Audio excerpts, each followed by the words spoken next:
This episode of The Matt Feret Show is brought to you by the Brickhouse Agency.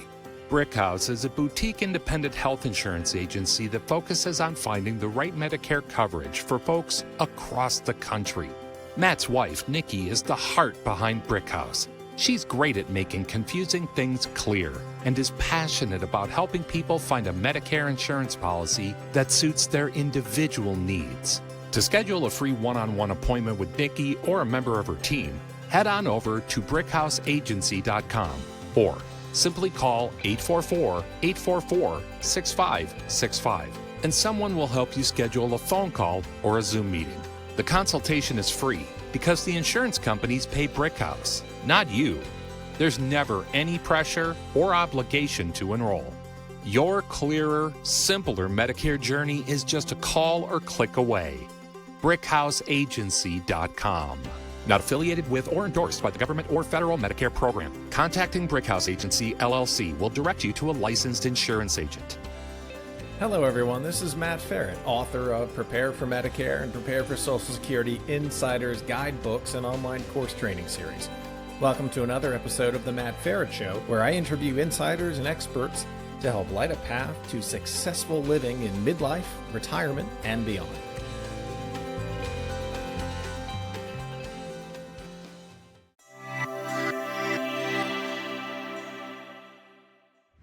Welcome to The Matt Feret Show, practical conversations to help you thrive in midlife, retirement, and beyond.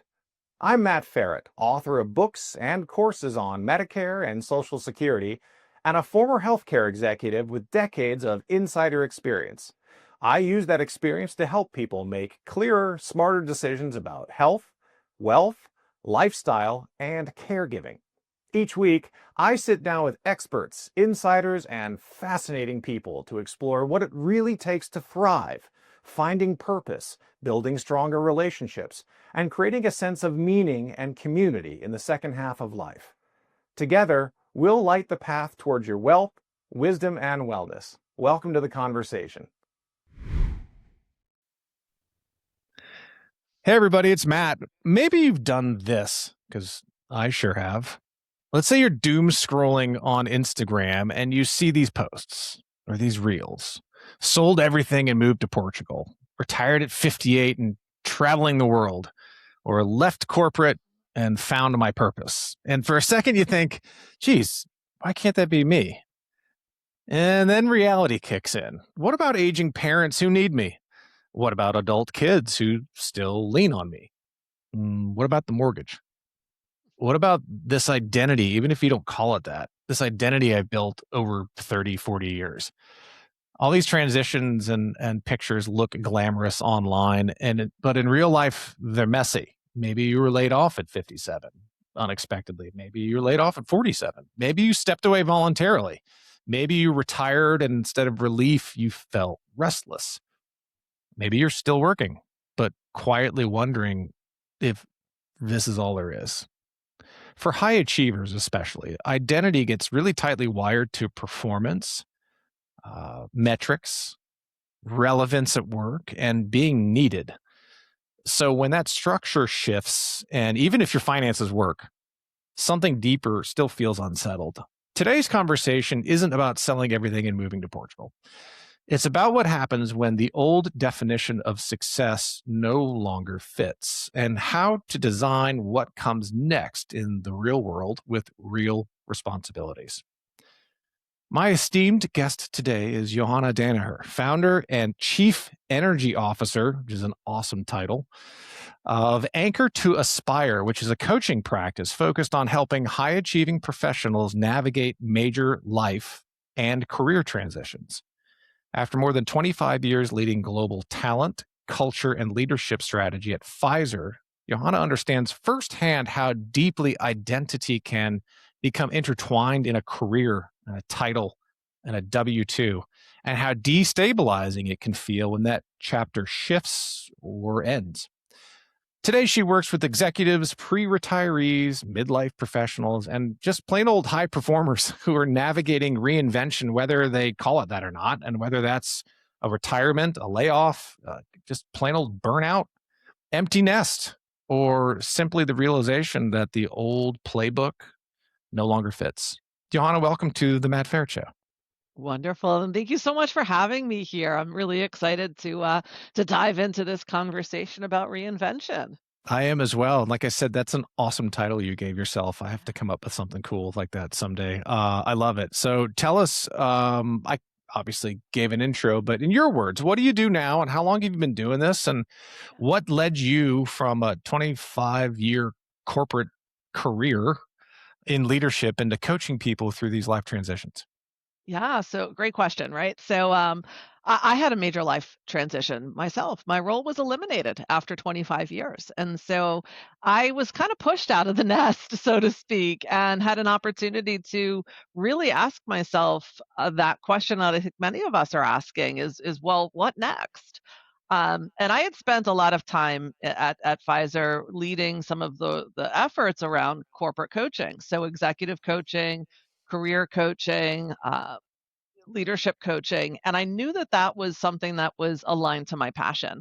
But I didn't know if it would be something I would want to do for myself. And this idea of becoming an entrepreneur and opening my own business and starting this on my own was really exciting, but terrifying at the same time. And it was my daughter who actually kind of encouraged me to really take this step because she is in college and she was a freshman in her first semester of university when I was laid off. And she was starting her entrepreneurial experiences there. And she's like, Mom, there's so many people who are starting off in college starting their own business. You have 25 years of experience in a pharmaceutical company. You've led strategy. You could do this. You absolutely can do this. And it was her belief that allowed me and gave me permission to give myself permission to try something completely different. So that's what I do now. I work with people who, like me, are going through a big life shift where they're not sure what next is going to look like. They don't know what the next chapter is going to be. The perfect plan we had laid out that we were following for our career trajectory no longer exists, and we have to reinvent what that career map looks like for ourselves. When you've worked not only at Pfizer, but in now this work that you're doing, what did you start noticing about specifically high performers when they hit these major life inflection points? Because I can imagine, uh, look, I'll just say this in a maybe a not so nice way. You were in corporate for a long time. So was I in leadership positions. And I don't think it's any secret. You can identify the people who are coasting and you can Yeah. identify the people who are like, I'll stay right here because it's low. I'm not going to get clipped. I'm not going to get downsized, laid off, position eliminated, whatever nice verbiage you use, to eliminate, you're gone, basically. Mhm. Fired, laid off, all these lovely names we use. Um, but they're not necessarily high performers. They're just under the radar and hanging out. And that's what they're doing. They have no desire to do more because they don't want to get in that position where they're a target for one of these layoffs. But then you've got high performers who are climbing that corporate ladder or who are entrepreneurs that have started their own companies and they just got to go, go, go, go, go. Maybe they've sold their company and now they went, I just did this for 30, 40 years and now I've got nothing. What do you notice specifically about high performers when they hit these major lifestyle or life inflection points compared to the, let's just say, non-high performers? Yeah, so I think there's three things that really stand out. The first is high performers are used to being very busy, right? We have a lot on our plates. We can juggle multiple different priorities. We can, really see systems thinking, right? And so all of a sudden that's gone, right? So there's this whole idea of we're trying to fill the space that used to be really, really busy, where we had the structure, we had the calendar, we had the meetings, we had the expectations, we had the outcomes. We try to fill that. And we don't pause to take a moment to say, well, what do I want to fill that with? Hmm. So this busyness becomes glorified in a lot of ways. We continuously say yes to things that may not actually align with what we want to truly do. And I always say that every, yes that is really a concealed no is something that is going to, really drain us over the long term. So this idea that busyness becomes glorified, productivity actually becomes over functioning, right? You're continuously delivering for everyone else but yourself. The other thing is that I see high standards, right? High Hmm. performers have high standards. They have high Yep. standards for themselves, they have high standards for others around them, and that can very quickly become self criticism, right? Our inner critic starts talking really, really loud. We start questioning whether or not we're capable because we're not necessarily seeing the same types of results. This idea that we had responsibility when we were in a corporate environment, right? A responsibility of a team that reported to us, or products that we were delivering, or customers that we were serving, right? So that responsibility starts to blend and bleed into, well, I can't disappoint anyone. So I don't have boundaries. Mm. So that is because of the fact that we're still identifying ourselves by our achievements. So if I'm not producing an outcome or something, then I'm not valuable. Mm. So retirement, or this whole idea of your next chapter, requires very different skills, right? We need to be curious, we need to be flexible, we need to accept support, and we need to be willing to say, I need help. Yeah. Right? We're always the ones who gave help, who solved the problems, who figured out the solutions, and now we don't know what we're doing. So we have to be willing to ask for help and be vulnerable as well. And we have to also experiment without a performance metric. That makes a lot of sense. Yeah, you could probably, if you're watching, you could probably see my eyes going, yes, might be able to relate to some of that personally in there. Yeah, if you're not producing, you're always producing outcomes. You're always executing, right? All these management modicums, and then all of a sudden you're like, yeah, not anymore. Now you have to think a little differently. So this is hard for everybody, but I'm going to ask it to you because you've seen way more examples of this than probably anybody listening or watching. Let's go to the straight to the question people don't say out loud, and for a couple of reasons. They don't think it's them.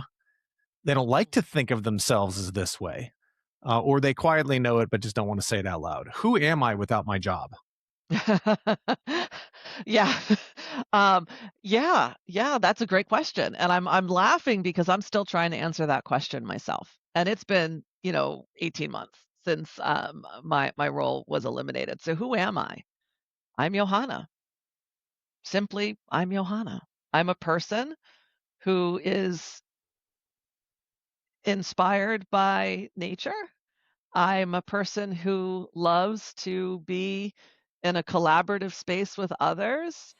I'm a person who loves music but has zero capability of making music, but I love listening to it. So all of those are parts of who I am. I'm also a leader in my community, in my family, with my network. All of the things that made me good at the job that I did are still part of who I am. I'm just not the senior director of Talent Pipeline anymore. I'm a leader. I'm a visionary. I'm a creator. I'm someone who can see uh, disparate ideas and bring them together into a concrete whole, right? I can see the forest through the trees in a lot of different ways. So all of those things are very true. Uh, but we still have a hard time answering the question. Oftentimes, and I have a poll out on LinkedIn related to this, is are you stumbling through it? Are you giving a list of activities? Or are you saying who you are now? Or are you just saying, I'm still becoming? Because I Hmm. don't really know. Do you run into people that feel that kind of vulnerability is a weakness? Oh, absolutely. Absolutely. And I would say I've run into that, individual who feels vulnerability is a weakness in any stage of life, right? Whether I was in the corporate environment, whether I'm out of the corporate environment, whether it was early talents, back in academia, vulnerability, does have this perception of being weak. And in some cases, I would say it's actually probably our single most coveted strength, right? Is when we can be vulnerable, when we can be honest, when we can be truly the person that we are. that's where trust is formed, right? That's where we create psychological safety for those that are around us, whether they are direct reports, whether they are people we're working with, whether they're members of our book club, right? Being ourselves fully and wholly is really the only thing that matters. In some of your work, and I said this on the onset too, you do make a distinction between being emotionally unprepared or emotionally prepared, and then also financially unprepared or prepared. And I think for people who haven't gone through this or haven't reached this stage yet, might think, well, if your 401k balance is X, if you get laid off, whoop-de-doo, right? Or if you exit yourself, you've planned your finances, you did this, you quit, right? You resigned, you retired. But why do financially prepared people still run into this not being prepared emotionally?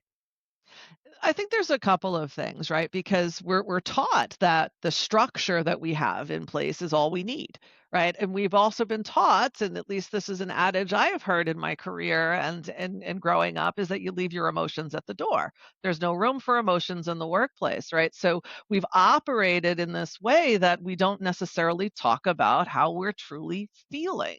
Feeling is something that often is the word fine comes up when you actually ask somebody, "How are you feeling?" There are They no say, feeling. There are no I'm feelings in fine." court. There are no feelings in Feelings, corporate.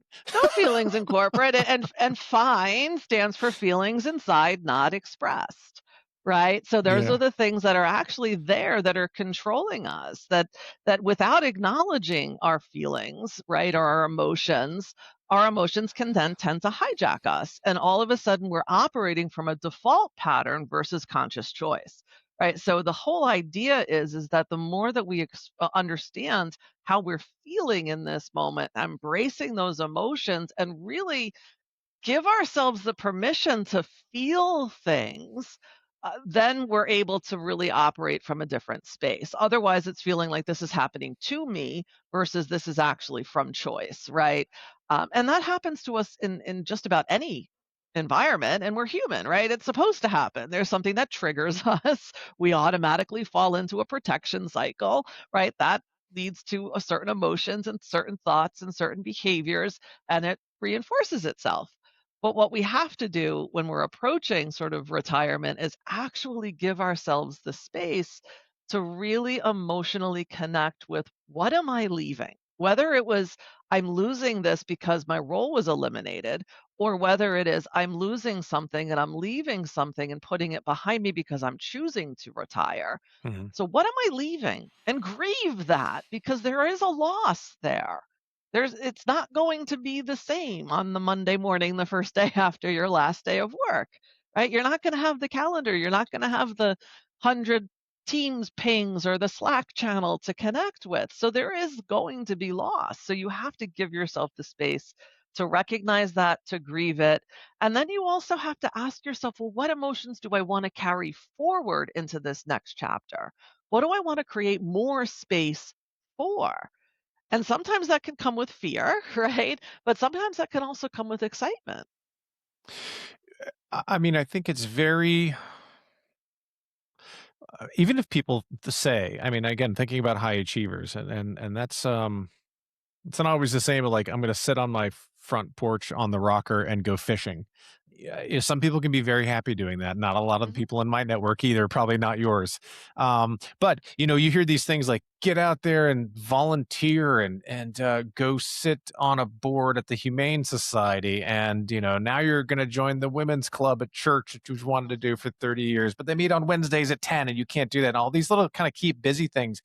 And I hear, maybe I'm not the only one that hears, like, a lot of people respond to this transition by filling their calendar immediately. Endless activity. Like, I get to do all the crap I wanted to do and never did.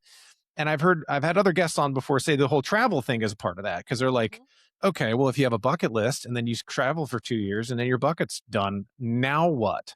Yeah. I've never really heard that piece that you just talked about, was like, grieve it, mourn it, which sounds sad. to me, retirement doesn't sound super sad. But anyway, the point is have a space where you have time to define and measure and figure out what you're dragging forward and what you're not.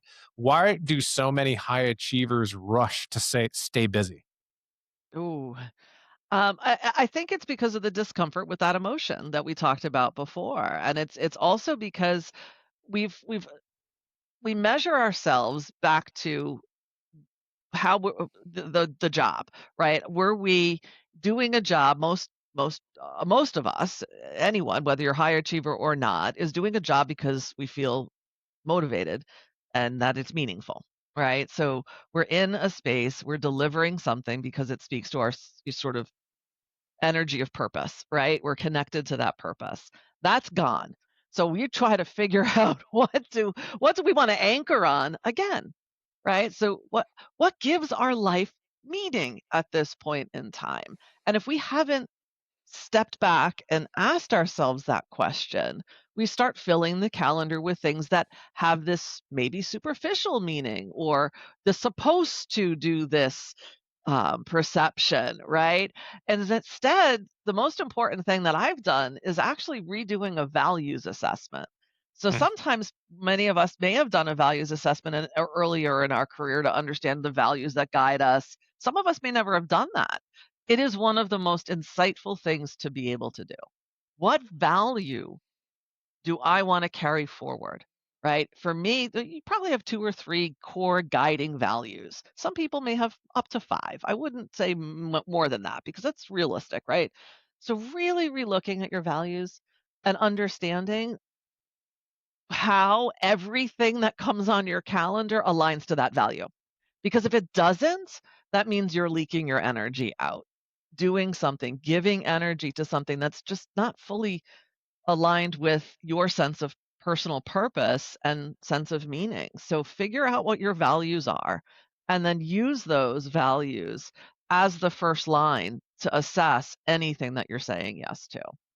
That's really hard though, because especially if you're, a high achiever and you're like, well, now I'm going to go sit on boards and do consulting work. You may be right back on a Teams call, and you may hate Teams calls because you sat on them for 20 years, whatever version of Teams you want over the last 20 years, and get 15 minutes into your first hour long and go, this sucks. I don't want to sit here anymore. But that's what you have to do to quote unquote stay busy. How do you handle those types of realities versus just look? I love what you're saying. Pick three, and for first one's family, and the second one is stewardship, and the third one, anyway, none of the three have anything to do with sitting on a Teams call. I mean, do you just stick to your guns? I would imagine it's easy for people to slip right back into old habits, even though their values defined at this point. Yeah, How do you it's handle very that? easy. So a lot of it is really looking at boundaries. So once I talk with someone around these are the values, then let's look at what are the boundaries that we need to put into play. Because oftentimes, and I'll ask the question just like you did, right? Well, how did you feel at the end of that, right? Were you energized or were you drained? Right? If you were drained, then that's a signal that this is probably not aligned with your values, or there is something that is a boundary that is not being honored. So let's take a look at that. Right. So if you really want to be invested and involved in this organization, sitting on the board, but being on the teams meetings and involved in the administrative aspect of it is draining you, figure out a different way to be involved. Right. Maybe you're actually going to be the one who's going to be out front and engaging with the customers. For me, I volunteer on a board here in my town, and it's for a chorus. And part of what I was very excited about was the fact that I would have more capacity to be there and to be a part of it. But I am so like, "Oh, well, I'm all in." I'm like, "I'm gonna cook the orchestra dinner. I'm gonna be, back in the kitchen. I'm gonna be, ushering. I'm gonna be on the board. But I'm like, "Yeah, okay. I gotta really focus. What do I want that board involvement to look like? Where would my natural talents be best leveraged by them? And what is energizing to me?" And the thing that I volunteered for as part of that board is very different than what I've done in the past. I'm volunteering for an actual in the park concert for summer pops. And I've never done that with this group before. I never had the capacity to do it before. So I would do communication stuff. I would do, sort of front of house stuff. Now I'm sitting here saying, actually, I really want to be involved in this because it's larger scale, it's outdoors, which is really important to me, and it's in the community. So I've chosen the way in which I'm engaging very differently now because it's more important for me to be outside. You're saying no more, right? You're going, no, this is what I'm going to do, and I'm not going to deviate, because what you're saying is you got to go right back to those values that you probably likely should have written down someplace or stuck on your mirror first thing you do when you're brushing your teeth when you wake up. Because I hear what you're saying. Getting off those, you can get dragged out, just like in corporate. You can get dragged. Hey, can you come sponsor this project? Sure. Next thing you know, you're checking somebody's PowerPoint going to the board. And you're like, wait a minute, how do I get into PowerPoint checker mode before this thing goes out? And it just spirals. So it's being really okay, to be very, very pointed. No, I'm not going to cook the supper. I'm not going to clean the dishes, but I will help out with the summer pop series, and Yeah, being very yeah. deliberate. Is that right? Being very deliberate, knowing when to say no, because every yes you say is a no to something else, right? So always remember that. So every single time you say yes, you're saying no to something else. Whether that is being able to be at home, whether that's prioritizing going to the gym, whether that's sitting on your front porch, whether it's going fishing, whatever it is, in order to say yes to one thing, you have to say no to something else. And that no is usually subconscious, and it's usually our own individual well-being, because we tend to prioritize ourselves last. And in corporate, you're probably used to not really thinking you could say no. Correct. Yeah, you got to be really attuned to that. I would imagine people have a hard time with that. I would, for sure. Yeah. So let's talk about the stages of transition. So there has to be, it almost sounds like the stages of grief. I don't mean to sound like that, but let's start like maybe a first one. So when someone leaves or loses a long held role, is there a Mhm. predictable emotional arch that you've seen? I would say it's like any change curve, right? You think about the change curve, you sort of have, shock and then there's anger, and then there's resentment, then there's fear, then there's opportunity, then you kind of cycle sometimes back to sorrow, to grief, then excitement. So yes, there is sort of the change curve, but you're going to hit all of these different emotions, and it's so unique to each individual too, right? So while you might be like, well, shouldn't I be at the stage of happiness now? I'm like, well, no, right? No, you're going to be at whatever stage is right for you. And sometimes you're going to be able to hold two what appears to be very, very, I guess, paradoxical emotions to be completely true at the same time. You can be excited and still sad, right? And those two things can happen simultaneously. You can be sad for losing the network that is at your fingertips, but excited for the next opportunity to do something different. You could be fearful of stepping into something entirely outside of your comfort zone, yet really energized by that idea. And those two emotions can coexist at the exact same time. So I would say don't rush anything, right? The stages are going to be the stages, and they're going to be unique to you. Hmm. How I mean, everybody's gone through change stages in their life, right? And I personally, and I don't mean this make this about me, but maybe I'm like a lot of other people. I feel like I get stuck on a stage and I don't want to be in there anymore. If I get stuck on a resentment stage, if somebody at work, I don't know, tried to attack my position or career or something, whatever happened, right? And I'm in this resentment phase. And then like a couple of months later, I come back to it. Or like, I'll wake up first thing in the morning and be like, why is that person popping into my head? How would you coach someone? And I'm not saying I'm resentful. I'm just saying, but like if you get stuck on something, like you get stuck on shock. Let's pick that one. Like, oh God, that's never happened to me before. I've never been laid off. How do you get off of being stuck on shock or any of those types of emotions that are invasive, not necessarily something that you can just, go, oh, I recognize I'm in a change stage and this will Mhm. play itself out. It keeps coming back to this messy middle. How do you coach people to get through that? Yeah, so there's a couple of things. So I'm an energy leadership coach, and there's an energy leadership index assessment that actually tells us what energy level are we operating from on a good day and what happens under stress.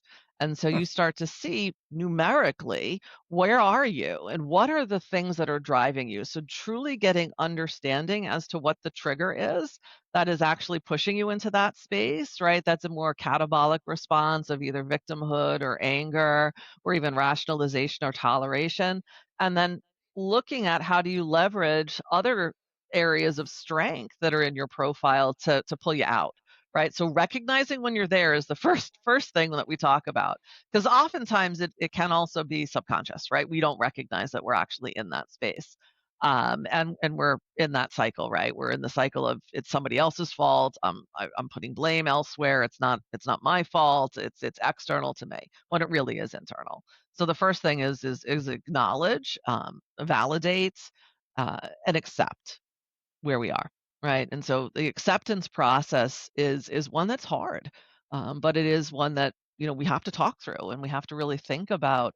Okay, this is my reality. If this is my reality, how do I want to shape that reality? And so then we talk a little bit about how we can move through that. But the most powerful thing, no matter what stage of a change curve that you're on, understanding the emotions is the first. And the second is the power of taking a pause. Just pause. And that pause could be a few weeks or it could be microseconds, right? It's that what is something that's triggering this emotional response? I'm going to pause. I'm going to calm my sort of nervous system, right? And I'm going to breathe. It sounds silly, right? It sounds like, this doesn't seem so complex, but it is the most powerful thing that we can do. And any moment is pause because it interrupts the cycle that we're in. And eh, do people replace that pause with busyness Oh, all the and time. and never get to the actual pause and reflection and Yeah, calm? all the time. And so I say that there's 3 types of pauses, right? There's the micro pause that you're building in your day to day, right? This is an intentional pause that you're taking before you're going into a meeting, before you're shifting from work to home, before you're going out on a date, whatever. You're gonna take that micro pause, or you have an entirely busy schedule, right? That you filled with all sorts of things. Between one thing and the next, pause. Like when I was at work in the corporate environment, I actually had 2 meetings on my calendar every single day, and they were color coded. One was 15 minutes in the morning, and it was red, and it was stop. That was my pause moment. I'm like, I've already been in 5 meetings. I've already answered 150 emails. I need to take a break, and I'm not going to look at anything. I'm literally going to give myself this 15 minutes to stand, to maybe eat lunch that I didn't eat, and or breakfast, right? I'm going to give this gift to myself. And then I gave myself 90 minutes, and that was green, and that was for deep focus work. So I always had those 2 on my schedule. Now I could move them around, but I also had them color coded so anybody who would see them when they were proposing meetings to me knew that the red, I'm not going to accept the meeting. And that was my boundary. I'm not accepting a meeting that's going to overlap this. Or if I have to, because it was critical, I'll move that 15 minutes somewhere else. But I never let that go. And I still practice that today. So I still make sure on my calendar, I always have at least 15 minutes in the morning and 90 minutes in the afternoon for me to have flow and for me to have a pause. And that's probably unique to everybody. Well, the pause practice shouldn't be unique, but the amount of time and when and how it's done is probably unique to everybody, right? Yeah. Absolutely. Some of us are morning people, some of us get into flow later in the day, so knowing yourself, right? Being able to create that. And some people might need 2 15-minute pauses versus a longer, set of pause. But I think that's really important. And then the other thing that we don't do when we are at work, and even when we're not necessarily full-time working, we don't take our vacations. That's a problem, right? We need to actually have that seasonal pause, And do right? you mean take vacations as in take vacations, but bring your cell phone with you and work can get you if it's quote an emergency? Or does that mean like do it like the Europeans and take 3 weeks? Do it like the Europeans. Now, whether it's 3 weeks or a week or just a weekend, give yourself that space because you need it physically. We need that space to step away, right? We need to be able to give our mind and our neurons the opportunity to really reflect. And we can't reflect when we're constantly on. So taking that seasonal pause is really critically important. It's I mean, also, we talk about it with our kids. We yeah. make sure that they have their spring breaks. We get really angry when they take spring break away, right? Because our kids can't be in school for more than 10 months, or 10 weeks at a time, right? Without having some sort of moment for a pause. But we don't give ourselves the same grace. Yeah, I can remember getting my first full-time job after college, and it was like, oh, this is a weird feeling. Life is now divided into 2-week paychecks Mm. with 2 weeks of vacation. Your first job. A Yeah. lot of jobs, even not just your first job, but it was a weird thing because you could go do things in the summer, in school or spring break, or have an internship on the week, whatever it was, and Yeah. all of a sudden, then life turns into just every 2 weeks you get a paycheck, and Yeah. it's a good thing to remember. It wasn't always like this. It was just for the last X number of years. But let me go back into the traits of that drive success, things like Mhm. ambition and discipline and intensity. Those are really, really powerful things that people bring to the table, and when they're rewarded with it in work life over time, usually these highly successful people will continue. You don't just turn that off or slow that down. So how do those very same qualities that got people to where they got now all of a sudden, I think you're inferring, can become roadblocks in this Mhm. midlife transition? Yeah, yeah, absolutely. They can become roadblocks, and I would say anything that is a superpower, right, of ours has the potential to be a saboteur, right, and to really self-sabotage us. For me, one of my primary areas is being a helper, right? So I'm very focused in on the work that I do, being about how do I ensure that I'm delivering value to others. And what ends up happening is that I over deliver on value to others that I actually don't prioritize myself at all. Right. So I've had the same goal for a year and a half, which is to get into the gym and go to the gym on a regular basis. And I have failed on that goal 3 times in the last 9 months. So I've gone and I've gotten back in and I'm paying for this gym membership and I'm not going. So there's They there's love you, by the way. something Yeah, there. the They gym, the totally love gym, me. gym loves you. Thank you. Totally Keep love keep doing me. it. Keep going, Yeah. keep on. But that's so I'm so focused on what am I doing for everyone else that I'm not actually focusing on what I need to do for myself. So I have to think differently about how do I get movement into my life, right? If it's not going to be going to the gym, then I have to lean on the thing that I love that's going to actually get me to bring movement in. And what I love is being in nature.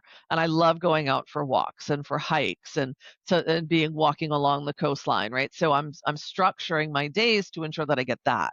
So while I might not get to the gym, I'm actually getting the movement in. So I think that's one area that for me is an example of how my superpower of being a people person has actually tended to lean into being a people pleaser, which then has this sort of self harm component to it.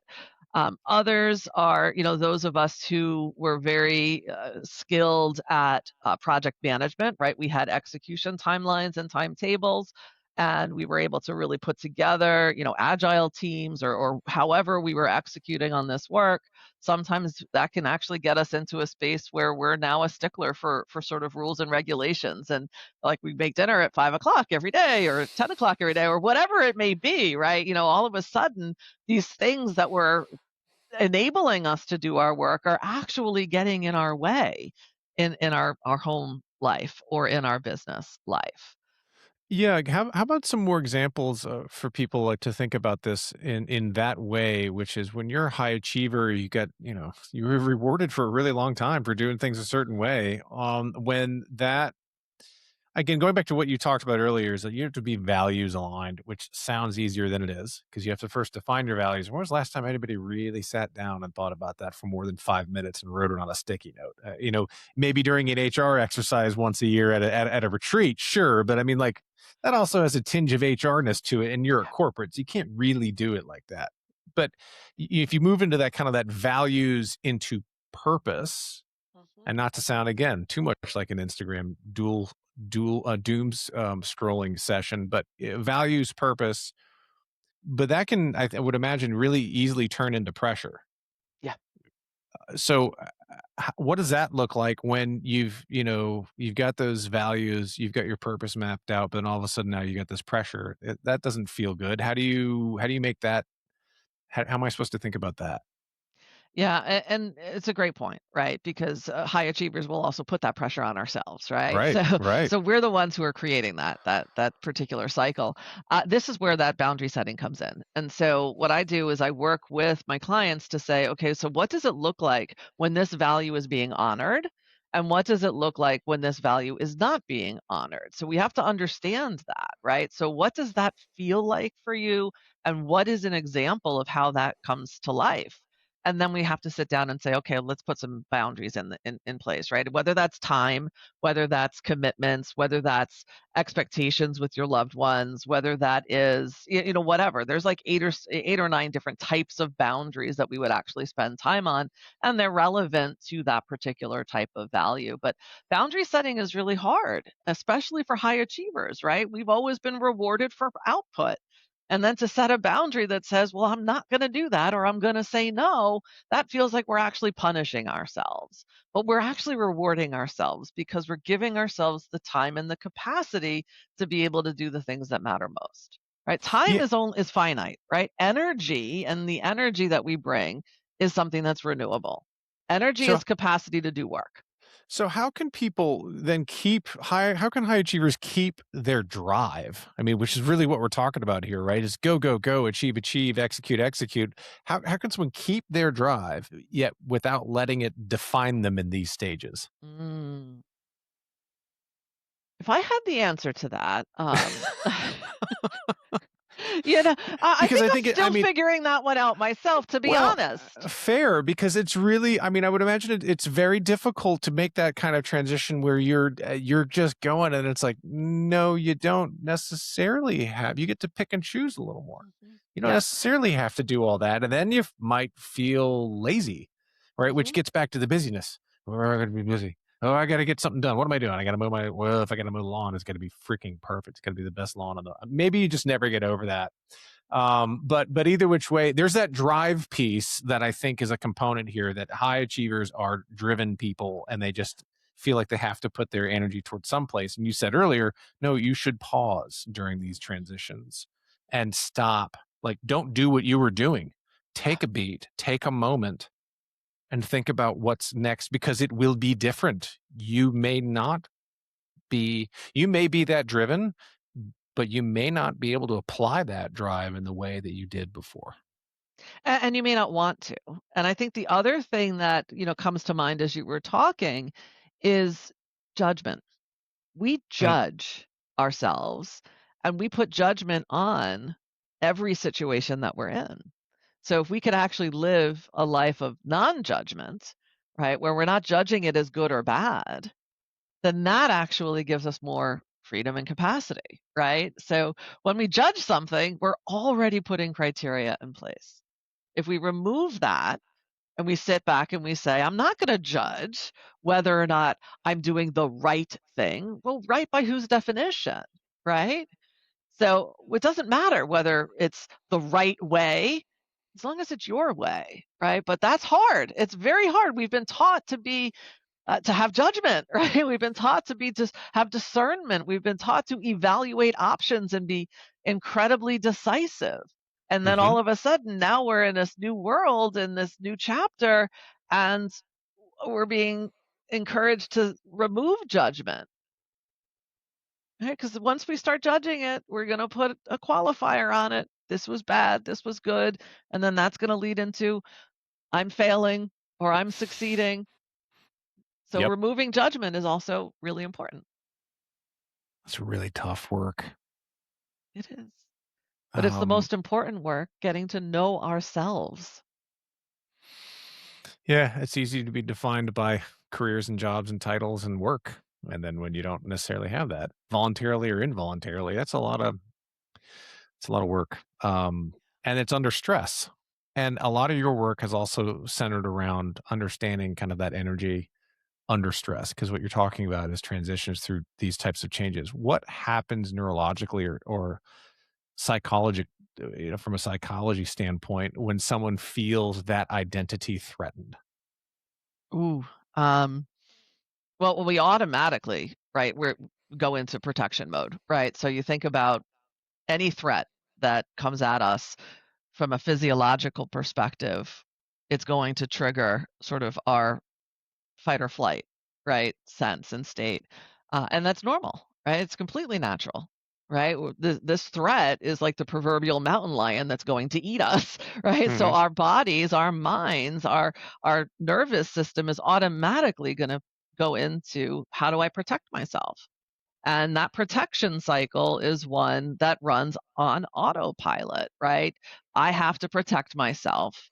There is a threat, something is going to harm me, or I have felt pain. So then you're going to have an automatic thought, which is usually a judgment, right? This is bad. I shouldn't do this. I need to do something else. I need to make sure I'm safe. So I'm going to get busy because I don't want to say no, because that no might make somebody angry. And if somebody's angry, then I've failed, or I've angered them, or I've disappointed them, right? Whatever the issue is, then that triggers an emotion. And that emotion triggers a behavior. That behavior is then rewarded. And it's like, oh, well, see, that's happened. I did this, and that, yep, that person got angry with me. I disappointed that person. I failed in this experiment. And then cycles again. We get to these ages and stages. Some of us know ourselves better than others, right? Or they've spent time, or they've talked to you, or talked to folks like you, and understanding their own stress responses, and kind of look outside of them and see over their shoulder, like, wait, how are you reacting to this? And some people can't. Some people you're just getting, especially I think if you get laid off, Mhm. out of the blue, you get clipped, because then it's not anticipated. I mean, you can kind of think, like the Stoics, right? You can kind of pretend and go like, well, what would happen if Monday morning I came in? But you really don't take it too far down the line, because it's stressful to think about that. But as you're in these stages in midlife and beyond, how does understanding your own stress response sort of change how you navigate, layoffs or retirement, Mhm. or that other R word, reinvention? Yeah. Yeah. Again, another great question, Matt, right? So, and I don't know if I have an easy answer for this one. It's very much about, back to the emotions. It's recognizing your emotions, because that's where everything stems from. It really does. And we don't necessarily always accept that, or even have the word for the emotion. I actually have an emotions wheel on my laptop. It's a sticker. So I look at that on occasion, and it says, here's the, and it was something I used with my daughter when she was much younger. So it's very simple, but I look, oh, I'm feeling um hot. I'm sort of anxious. Well, why am I anxious? I'm anxious because there's something uh, I have to do, and I have to do it well. So how do I calm myself, right? Or I wake up at 3 o'clock in the morning, and this happens all the time, and I swirl, like, I should have done it this way. Oh, I can't believe I said that in the meeting. Or, oh man, I sent that email, and it wasn't very well written, and I was sort of, whatever the Do you know story how many is. people are nodding right now? I'm doing it. I'm like, I'm rolling my eyes going, yep, yep, Yeah, yep. all We're of all it. relating. Yeah. Yeah. So it's like, how do you interrupt that cycle, right? You have to, and that's where that sort of inner critic comes in. And so what I say to myself, and it's something I have to practice on a regular basis, I say, would I have this conversation, and would I say what I'm saying to myself, to my daughter, or to my friend, to my husband, if they brought the same challenge to me? Would I talk to myself? Would I talk to them like I'm talking to myself right now? And Right. the answer is always no. I would never say what I say to myself at 3 o'clock in the morning to anyone I love. And that is the moment where you go, well, then why am I saying it to myself? And then you can start to rationalize about why you would say it to yourself, and then you have to catch it again. So it's this constant sort of, catch that judge, catch that inner critic, and cultivate, an inner coach instead. I'll do something that I did, and maybe you'll psychoanalyze this too. When I used to do that, and I don't do it anymore, thank God. But when I used to do that, I finally got to this place, and I don't think I heard it anywhere. I made it up. I basically said, "They're not paying you right now. Stop thinking about it." And like you, I would have to repeat it because I put my head back down, and it's just going, well, that's at work. No, they're not paying you right now. They pay you from 8 to 5. After 5, that's on their dime. You're working for them for free, especially at 3 a.m. And I would just have to repeat it over and over. Now, again, psychoanalyze that and tell me that I'm deferring something else, to not think about it. But that was what got me through a lot of those nights, which is they're not paying you right now. Stop giving them free work. Yeah, exactly. It's exactly that. Right. But then again, like high performers will be like, well, of course they're not paying for me right now, but I could be better.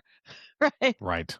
That was it, right? How do I get an edge? Because I am thinking about this at 3 a.m. So 8 o'clock in the morning, my brain's already been working. Yeah, it's silly what we do sometimes on the high performance side. And okay, one thing let that me comes to mind, just real quick, hit it. it's sort of this foundation principle from my coach education, is that what if you can't make a mistake?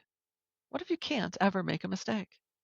Wait, you mean you're not allowed to, or can't as in like you can never do anything that's a mistake? We only label a mistake after the fact, when we know what the outcome is. So when we're in the moment, right, we're making a choice. We're making a choice based on the data set that we have in front of us, right? We only label it, oh, that was a big mistake, after the outcome. So if we can't technically make a mistake, right, all what we're doing is we're actually learning. We're building the muscle of a growth mindset, right? So we made a choice. It didn't, the outcome was different than we anticipated or that we expected. We label it a mistake, but instead we could have labeled it as, okay, it didn't work out. This is what I've learned, and this is what I'm going to do differently. So all of a sudden, it kind of was like, oh, I wish I had heard that like 30 years ago, right? I really wish I had heard that then. Yeah. Yeah, that would have been nice. That's not on any onboarding document I think I've ever seen at a company. I'm going to shift. I mean, we're having a great conversation, but I want to shift just a second, just a little different lens. Then I want to go back to something I said in the very beginning, which is, these are not changes from age 24 to 26 or 18 to 22. These are changes in a time of life, typically, where you can't just blow up your life and move to Portugal. You have parents who need you, or will, or could. You've got adult kids, young adult kids, but adult kids. You have financial constraints. I mean, how do you, when you're in these phases and these ages and these phases, how do you design kind of this reinvention and values focused reinvention with those realities and that real life responsibility? Mm-hmm. Yeah, and all of those things are very true. For me and my own experience, and for everyone listening. So I start with identifying, not only the values that we talked about, but what are your non-negotiables, right? So what are those constraints that exist? Let's acknowledge them, and how do we then operate within them, right? So for me, I do have an aging, parent, and she lives actually 5 hours away, and I'm the closest. So that is a challenge in and of itself to be a distance caregiver. And so I had to really sit down and make sure that what I'm doing in my space gives me the freedom, the capacity, the ability to be with her when I need to be with her. But I can't sell it all and move to Ireland or Portugal or Spain, even though I would love to. But I'm here. I'm in Connecticut. She's in Maine, right? So we have to figure out how do I continue to operate. So I did define, these are the non-negotiables. These are the things that I have to ensure continue, right? It's my mortgage. I have to be able to pay my mortgage, right? So the functional needs have to be satisfied and served. And then these other responsibilities are things that have to be addressed. Now, I can then figure out how. Like, I'm not co-located with my aging parents, right? I'm not moving to that location. I'm still living where I'm living, but I'm figuring out, how do I have a network in that space? So it doesn't have to fall on me, but it has to be something that I have visibility and control and input and insight into. So you have to design that intentionally, I think, is really what I'm trying to say here, is like, sit down, look at your values, look at the non-negotiables, look at the things that are foundational, right? And then you build from that foundation. And that doesn't happen in those micro moments. That happens with intentional thought and planning. So just get tactical and practical for a second. So if someone's listening or watching and feels unsettled right now, or is sensing a layoff coming, which you know as well as I do, you can. Some of them come from out of the blue, but or again, they're thinking of selling their business, or they've sold their business and they're hanging out for 2 years to make sure the new owner doesn't screw everything up. But it's winding down, and the path is there. If someone feels unsettled right now, what would a 30-day, or forget the number of days, but what would a reset look like? Mm. So I can give my experience, and I can also talk a little bit about how I coach people through this. So the Please. first is for me, it was very much making sure I had, clear insight and understanding of where I was financially. I have a daughter in college. I have an aging parent.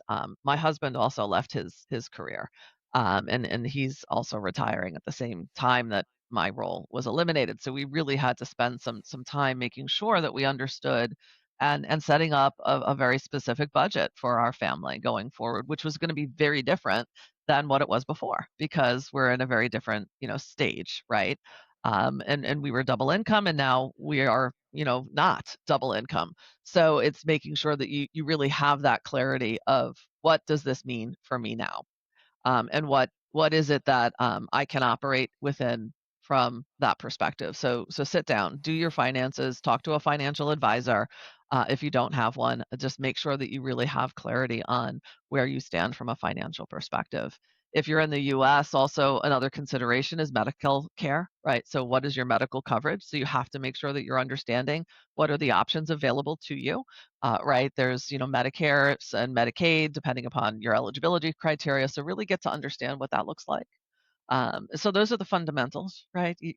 Make sure that you have those things and you have that understanding, because that just takes away some of the angst and the worry, right, that may come with some of these changes. And I recognize that not everyone has the same financial capacity and capability as others, right? But understanding what your finances are and building a budget that is workable for you is really, really important. So looking at multiple options, and that's what my husband and I did, and we laid out. We have, budget option one, budget option two, and that's sort of what we operate within, and we look at it quarterly. Secondly, is actually have a conversation. If you are a caregiver, have a conversation with your parent, right? Understand what are their needs, right? Making sure that you have visibility into who their doctors are, right? If you haven't done this before, making sure that you do have sort of those fundamental things covered. And then the next phase is to really then start to map out, well, what do I want this next chapter to really look like? Where do I want to spend my time? Where do I want to spend my energy? Do an energy audit, right? The energy audit is so insightful, because all of a sudden you realize, I've been spending so much time on things that don't bring me joy. And then um, start to work on boundaries. and boundaries. That's the first 30 days, or as fast as you can get them, or how long? I mean, again, it's a saying that's a luxury, especially if you Mhm. don't, if you need the income, and you don't have enough to take 30 days or 60 days. But you can do that all in 30 days. And is it right to do it? Here's a question Mm. I definitely wanted to ask you, and I forgot until now. Let's say you get laid off. Do you do it in the first 30 days, or do you give yourself a little decompression time to kind of, like, when is the right time to do this? Is it right when the change happens? Is it before, or do you give yourself a little breathing room, knowing that I was leading you into an answer? Because I hope your answer is give yourself a little breathing room. I'm gonna say yes, to say yes to all of those, right? Okay. So Okay. because your brain is gonna automatically go to protection mode. So in that 30 days, right? So you're gonna have to you're automatically gonna go, oh my gosh, I'm in pain. There is something that is happening to me. I need to fix it, right? That is an automatic response, and that is totally normal, totally okay.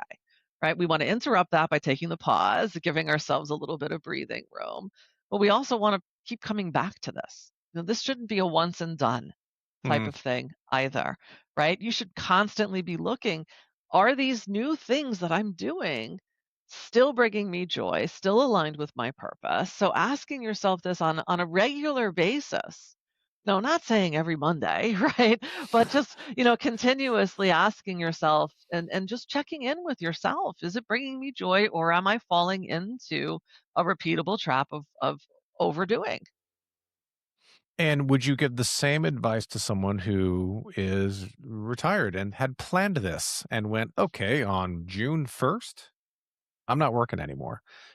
Even though that's planned, it's still a change. Would you recommend someone do it still within that 30 days as well? Or would you give a different series of recommendations for the planned sort of change and transition?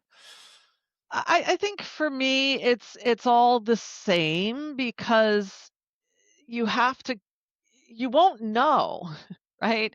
Until you're that Monday morning after your last day worked, really how you're going to feel. Mm, fair. You don't know. Even if it was the biggest plan and you had the party and it was planned for 2 years, you're still gonna wake up on that Monday morning and you're gonna have a series of feelings. So you're gonna need to give yourself some space to process those feelings. Fair enough. I understand that. Last, well, not the exact last question, but this has been really fun. This What a time has flied. I can't believe it's been almost an hour we've been talking. I could do this for a lot longer. You mentioned this a couple of minutes ago, but I want to ask you this one hit question here, which is because you said, I wish I'd heard about this 30 years ago. So you've got people in their midlife and beyond, and they're high achievers, and they put a lot of pressure on themselves, and they've been rewarded for that over and over and over. And then they may see, a layoff or a voluntary, like, I'm going to quit, do something else, or I'm going to volunteer, I'm going to be on a board, or heck, I'm just going to retire. I'm going to retire better than everybody else.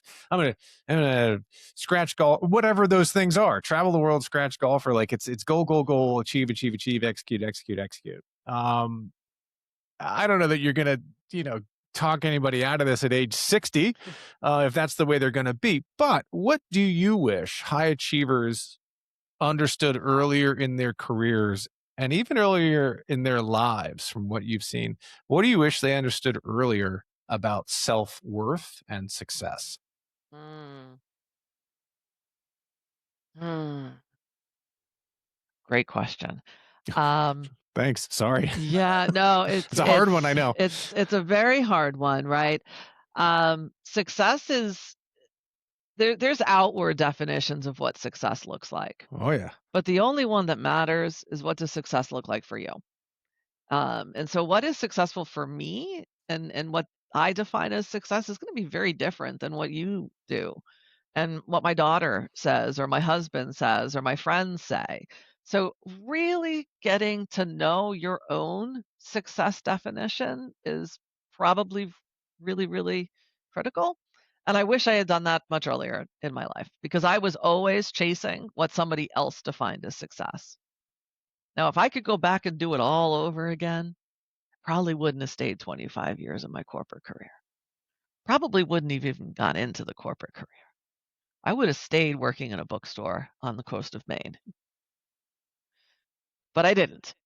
And I had an amazing career. I had a wonderful career. I had an incredible company that I worked for. I learned so much. I became the person I am today because of it. But if I was to be honest, it's not my definition of success. So really focus in on what does success mean to you, not to anybody else, not anybody else's definition. That's what I wish.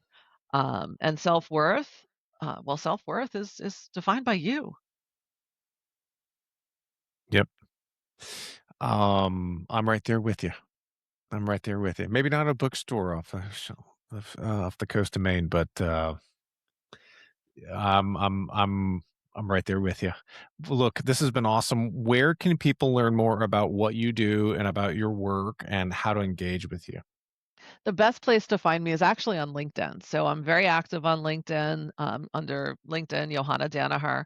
I post there regularly. I engage in conversations. DM me if you want to connect. And my website, anchortoaspire.com.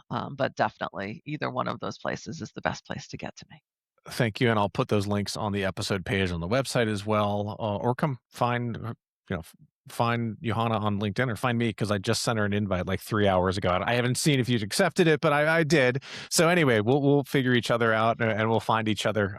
Thank you for doing this, Johanna. What stands out to me is that what you're talking about isn't like just kind of doing a light switch change from high achiever to something else, be it retired or semi-retirement or just doing something different.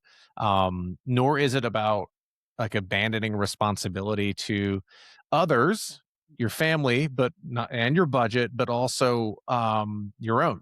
I mean, you are the way you are, uh, but there are things you can and should do during these really hard transition and time and changes during these stages.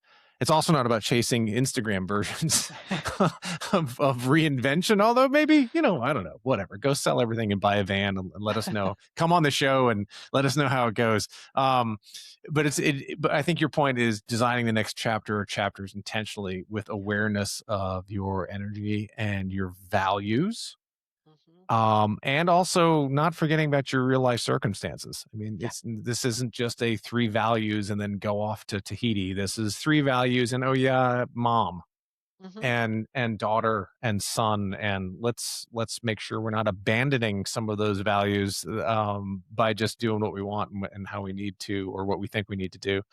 Transitions are inevitable, but drifting through them is optional.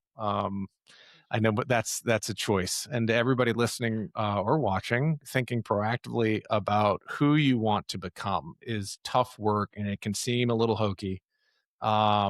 It's not. You got to take the time because you've got to figure out not only what you want to achieve, but also what you don't want to put up with anymore, and what you refuse to. Because again, none of us are gaining time right now at that stage. It's all about what do we got time, what are we going to do with the time we got left when we've got our health, and our wealth and our wisdom, and hopefully use all those things to strengthen your wellness and every stage of life. Johanna, thank you so much for being here. I had a great time. Thank you so much, Matt, as well. It was wonderful to talk with you today. Thanks for joining me on the Matt Feret Show. If you enjoyed today's conversation, please share it with a friend and subscribe on Apple, Spotify, and YouTube. If you're on Apple or Spotify, a quick rating or review really helps more people discover the show. For more resources, visit themattferretshow.com and sign up for the Matt Feret newsletter. And if you or someone you care for needs Medicare guidance, book a no-obligation consultation at brickhouseagency.com. Helping people make smarter choices as they age is my passion. This show is here to light the path towards your wealth, wisdom, and wellness. Thanks for being a part of the conversation.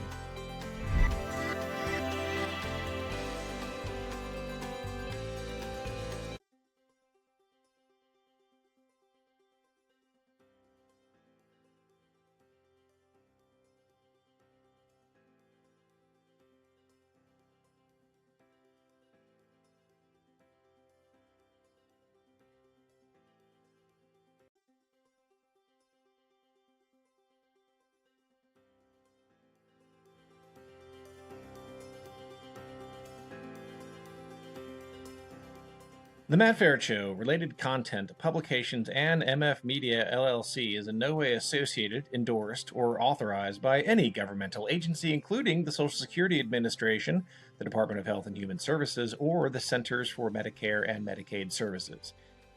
The Matt Feret Show is in no way associated with, authorized, approved, endorsed, nor in any way affiliated with any company, trademark names, or other marks mentioned or referenced in or on The Matt Feret Show. Any such mention is for purpose of reference only. Any advice, generalized statistics, or opinions expressed are strictly those of the host and guests of The Matt Feret Show. Although every effort has been made to ensure the contents of The Matt Feret Show and related content are correct and complete, laws and regulations change quickly and often. The ideas and opinions expressed on The Matt Feret Show aren't meant to replace the sage advice of healthcare, insurance, financial planning, accounting, or legal professionals. You are responsible for your financial decisions. It is your sole responsibility to independently evaluate the accuracy, correctness, or completeness of the content, services, and products of, and associated with, The Matt Feret Show, MF Media LLC, and any related content or publications. The thoughts and opinions expressed on The Matt Feret Show are those of the host and The Matt Feret Show guests only, and are not the thoughts and opinions of any current or former employer of the host or guests of The Matt Feret Show, nor is The Matt Feret Show made by, on behalf of, or endorsed or approved by any current or former employer of the host or guests of The Matt Feret Show.